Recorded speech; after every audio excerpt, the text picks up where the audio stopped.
Imagine walking into a bank only to be humiliated by an employee who thinks they can get away with mocking you, burning your credit card in front of you, as if you're nothing. But here's the twist. They had no idea who they were really dealing with. The woman they thought was just another customer was, in fact, the new supervisor stepping in to make a change.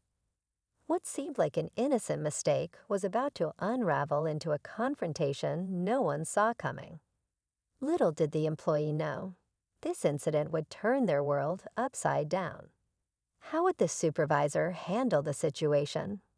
Would the bank employee face consequences for their actions, or would they try to cover it up? Stay tuned as we dive deeper into this shocking moment and uncover what happens next in this story of power, prejudice, and payback. The incident took place on a quiet Wednesday afternoon. A woman in her mid-30s walked up to the counter of a local bank, ready to take care of some business.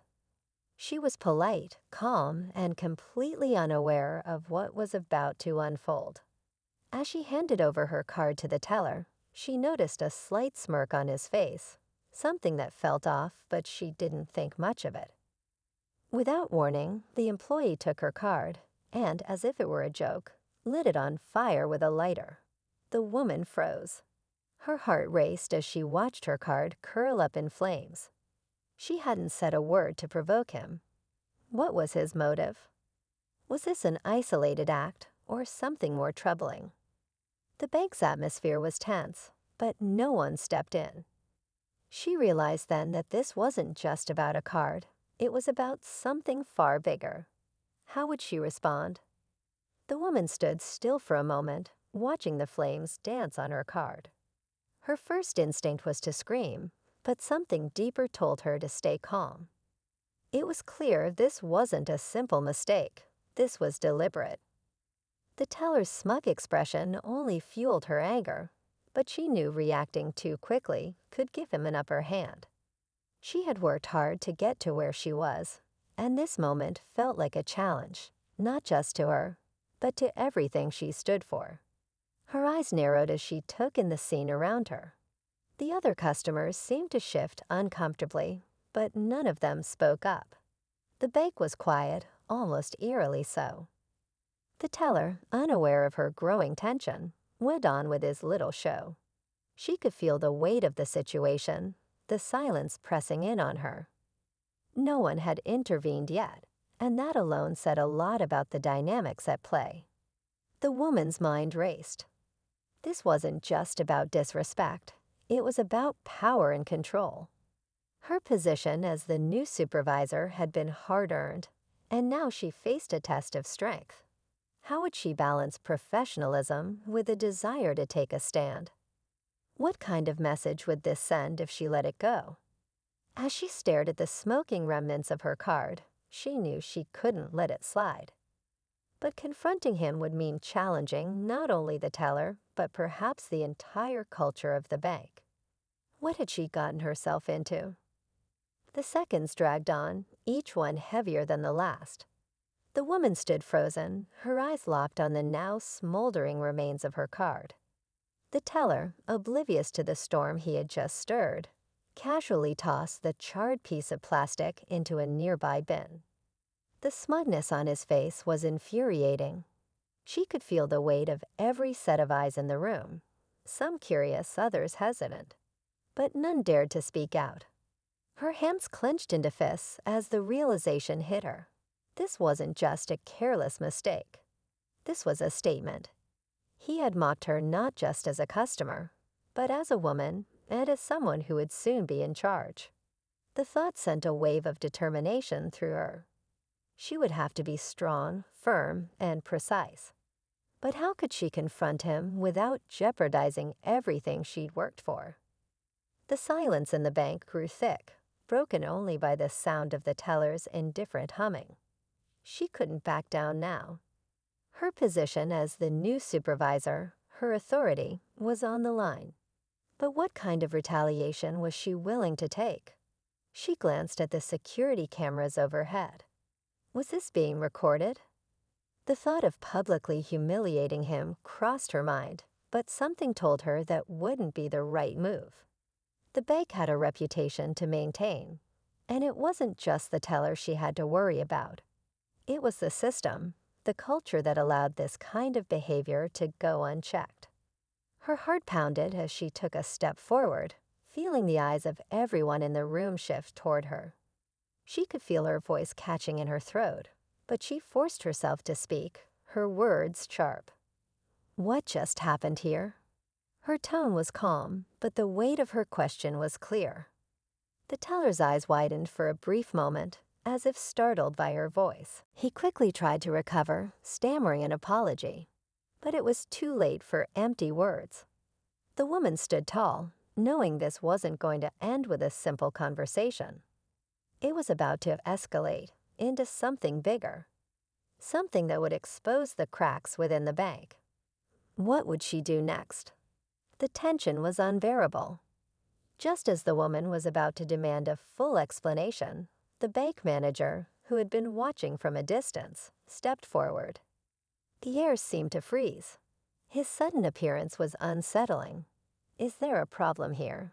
he asked, his voice calm but laced with an undertone of something unreadable. She turned to face him, expecting support, but what she saw in his eyes shocked her. A hint of uncertainty, maybe even defensiveness. Before she could respond, the teller, now visibly nervous, quickly said, "It was just a misunderstanding, sir. She's overreacting."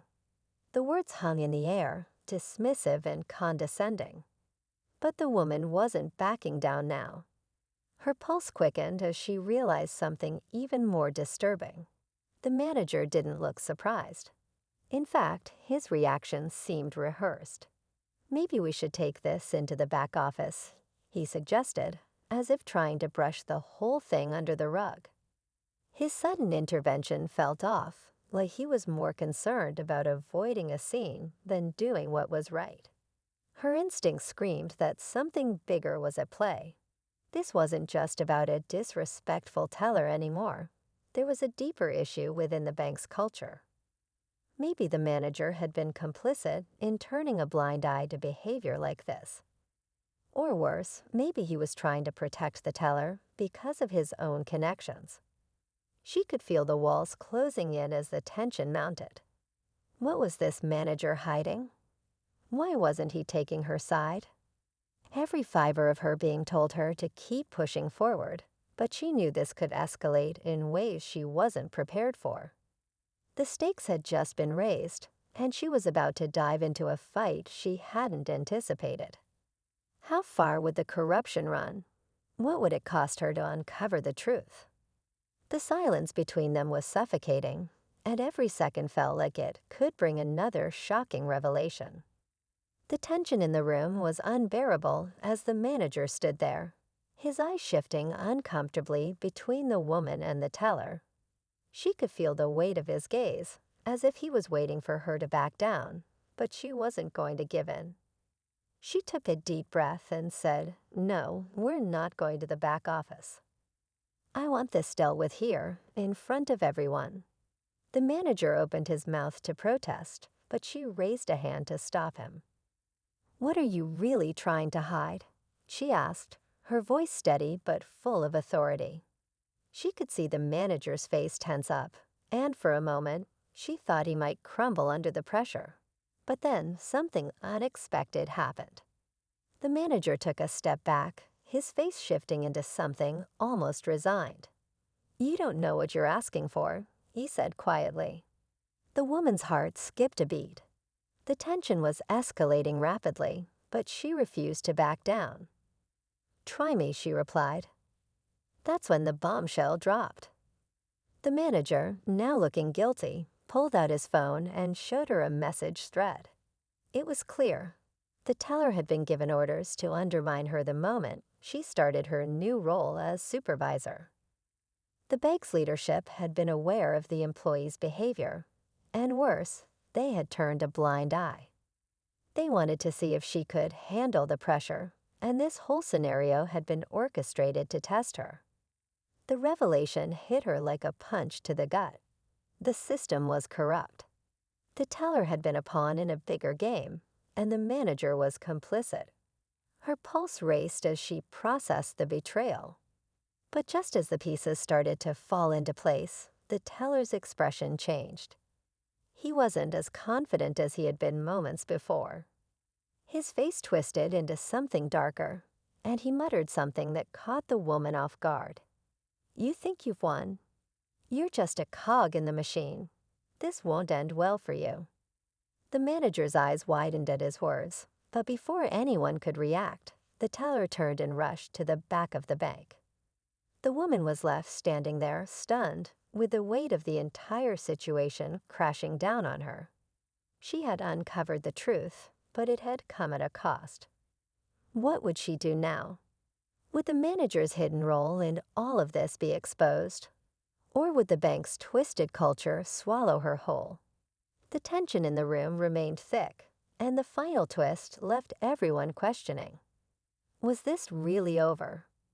The woman stood frozen for a moment, the weight of the confrontation settling in. She knew the bank couldn't go on like this.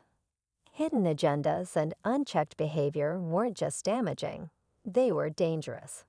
With a deep breath, she turned to the manager, her voice steady. "This ends today. I'll be reporting everything. You're not getting away with this." The manager's face drained of color as the reality of the situation hit him. He didn't argue, knowing he had no choice but to face the consequences of his inaction. The woman's next steps were clear. She would expose the corruption and ensure the teller and manager were held accountable. The bank's toxic culture couldn't continue. In the end, her determination led to a new chapter, one where justice and integrity were no longer optional. The woman's bravery, though hard-won, had made her a powerful voice in the bank's future. The message was clear: change was coming.